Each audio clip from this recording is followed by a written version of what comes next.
Mr. Prime Minister, Mr. Defense Minister, General, allow me to introduce myself. My name is François Rousseau. I'm in charge of an informal research group, which does not appear in your organization charts. Our president, to whom I personally and exclusively refer, thought it useful, if not necessary, that I clarify for you a certain number of issues. You think that as initiates you're better informed than most people. Allow me to doubt it. At this very moment, things are taking place. They are somehow serious enough for the informations and documents that I kept for you be revealed to you now. In a word, a manipulative operation and parallel to this day on a planetary scale is being implemented and will be the final subjects of my talk. As regards our era, everything in reality started just before World War II. Hitler had broken certain taboos, such as taking recourse to occultism and secret societies. The Ahnenerbe, a Nazi organization assigned with, among other things, archaeological and anthropological research, found this during an expedition to Afghanistan. This flying object is called Vimana, or Astra, by the Hindus. Moreover, during exploration of the subsoil by the Russians and Chinese in 1927, traces of a very ancient nuclear explosion were detected. Certain sedimentary layers had been atomically vitrified 50,000 years ago. The very same phenomenon can be observed around today's nuclear test sites. One must understand that Hitler, thanks to these discoveries, which he took highly seriously, was going to open a Pandora's box which no government, whether friend or enemy, wished to close afterward. Behind tragic history, which we all know, lies a theory based on the existence of 4 moons associated with the 4 geological cycle. According to Hans Oerbiger, founder of the world ice theory, the Earth had undergone 4 semi-global extinctions of life due to the fall of one of these moons. Effectively, as one goes along, the satellite moved closer, gravity changed and triggered some deep mutation of the genetic standard, thereby creating a race of highly intelligent giants measuring approximately between 10 to 13 feet tall. Several tens of thousands years later, the moon crashed, the impact causing a serious rise in sea levels and a nuclear-like global winter. This race of giants was to disappear due to a terrestrial gravity which had grown too powerful and incapacitating for their unusual size. Hitler was initiated to these doctrines, and contacts with Tibet in particular were frequent. The Nazis sought contact with the survivors of ancient civilizations, holders of ancient technologies like the previously described Vimanas. One of these civilizations spread out over the entire planet more than 600 pyramids made of stone, earth, and even iron. These pyramids are almost all pointed in the same direction, all have the same proportion as number pi, and all situated in magnetotelluric nodes. The oldest are in Asia. 2 of them are submerged, one south of Japan at Okinawa, another south of Cuba. These 2 were built about 12,000 years ago.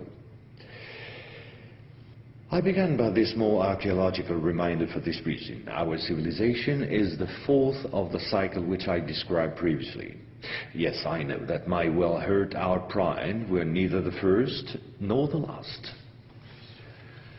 One must understand that the study and understanding of several recovered prototypes were the absolute priority to ensure Nazis' domination over the skies. The Allies, in parallel, focused on mastering atom and creating the first nuclear bombs.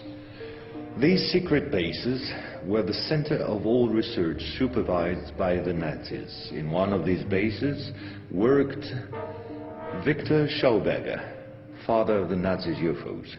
Schauberger headed the Real Society in charge of anti-gravitational research. He died in 1958 in Texas, while working under protection of the United States on the improvement of his own flying saucers, which have since become American. You will quickly understand that 70% of unexplained aerial phenomena are human in origin and in no way extraterrestrial. Once World War II was over and Nazi technology had been systematically plundered by both Americans and Russians, the first challenge was to carry on and even complete the Nazis' research in great secrecy. The program, called Project Rainbow, especially known for the Philadelphia experiment, was the immediate proof. Mathematician von Neumann, who collaborated with Albert Einstein and Nikola Tesla on behalf of the Navy, succeeded in accidentally teleporting a Cannon-class destroyer escort, the USS Eldridge. These photos, supplied by Morris K. Jessup before his suspicious death, are rare testimonies for this unique experiment. In the same time, the first Indo-Aryan technology prototype trials did not go by unnoticed. The military had come up with a more efficient parade than secrecy. At about the same period, Kenneth Arnold, US Air Force pilot and CIA agent, launched the greatest operation in manipulation ever concerning the existence of UFOs. Making people believe they didn't exist was not the right solution and clearly insufficient. Discrediting enemies and frightening the population by systematic misinformation proved far more efficient. UFOs and parahuman belong henceforth to the movies, television and collective paranoia, and not to the realm of scientists, as it should have been the case.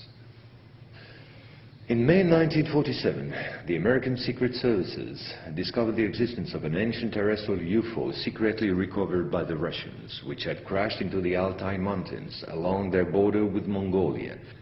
Tension between the two blocs immediately rose a serious notch. The discovery was spectacular, and so not to lose face, the Pentagon, in tandem with the CIA, decided to tell lies and imagine a huge bluff, to convince both the Russians and the world at large that they too recovered a UFO in Roswell in July 1947. Of course, it wasn't true, but the bluff worked all the same.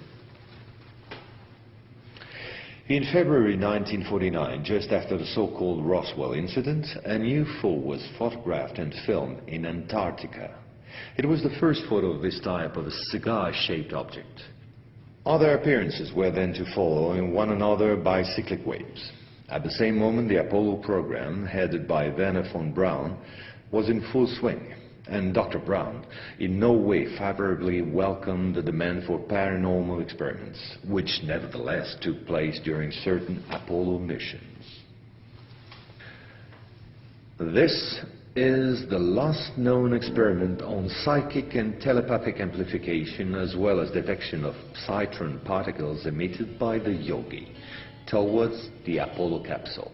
But these tests were all eclipsed by the systematic appearance of unidentified objects around orbital flights and the discovery of traces of civilization on the moon.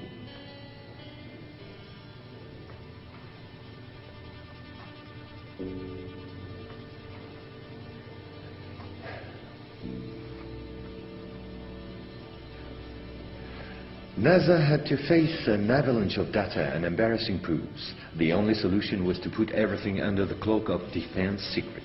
In 1971, the Jason Directive set up a special retouching service whose purpose was to erase all signs of civilizations or ruins on the moon, especially in those photos intended for the general public and the press. In June 1965 has appeared this in a satellite report in the area of the